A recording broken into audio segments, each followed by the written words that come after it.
33년 기자 경력, 신문사 대표 남성숙의 호남 천년 동안 우리가 꼭 알아야 할 인물 이야기, 전라도 천년의 얼굴책 내용입니다. 홍진에 묻힌 분내, 이내 생에 어떠한고, 불우원 정극인. 강충곡을 지어 조선족 가사문학을 형성시켰고 호남가단을 일궈낸 비조로 국문학사의 길이 남아있는 정극인은 정치가, 행정가, 문학가로서의 위치보다는 지조 있는 선비로서 몫을 다했다. 그는 1401년 8월 1일 전북 태인에서 7형제 가운데 둘째로 태어났다. 타고난 성품이 순했고 어려서부터 총명하여 17세 때는 장옥의 수관으로 이름을 떨치기도 했다. 29세에 생원시에 합격, 성균관에 들어가 공부하며 동료들의 큰 기대를 모았으나 어찌된 영문인지 20여 년 동안 수차례 과거에 응시할 때마다 실패하곤 했다. 이쯤 세종은 불교에 큰 관심을 갖고 태조가 창건했던 홍천사를 한양 서쪽에 중건하려고 했다. 이 거대한 공사를 농한기도 아닌 때 실시, 백성들에게 막대한 피해를 끼치게 했을 뿐 아니라 불교 장려책으로 스님들이 도성과 궁궐을 마음대로 출입해 국고에 상당한 영향을 끼친 때였다.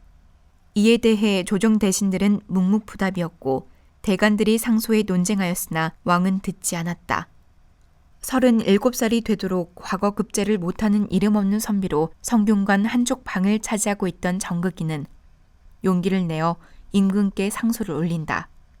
불교를 더 비호하면 나라가 망합니다. 그러나 세종은 그의 상소를 무시해버린다. 정극인은 쟁쟁한 관작들을 제치고 몇 번이나 세종을 찾아가 직언을 한다. 정치를 공평하게 하십시오. 세종은 드디어 화가 났다. 신령과 배포도 좋지만 너무 앞뒤 없이 제 주장만 폈기 때문이다. 사이에 붙여라. 이때 황희정신이 나서 임금의 진노를 풀어주니 유배의 명이 내려진다. 정극인은 옳은 재언을 새겨듣지 않은 임금 곁을 호롤이 떠나 낙향, 초가집 3칸을 짓고 부르헌이라고 이름을 붙였다.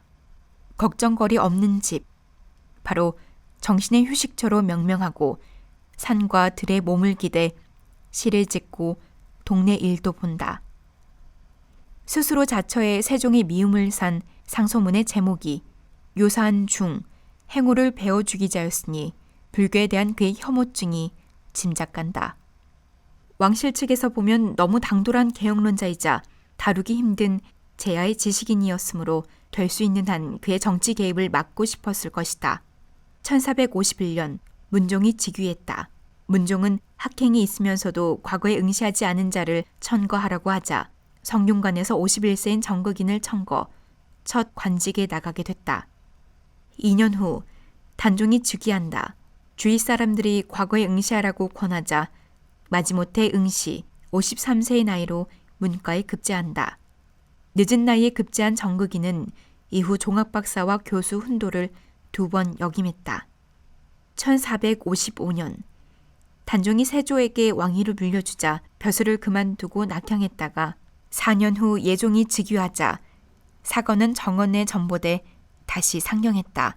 이후 정원직에 있으면서도 수차례 불교의 폐단을 논하고 혁파할 것을 주장하다가 죄를 입기도 했지만 곧 석방됐다. 고난의 연속이었다.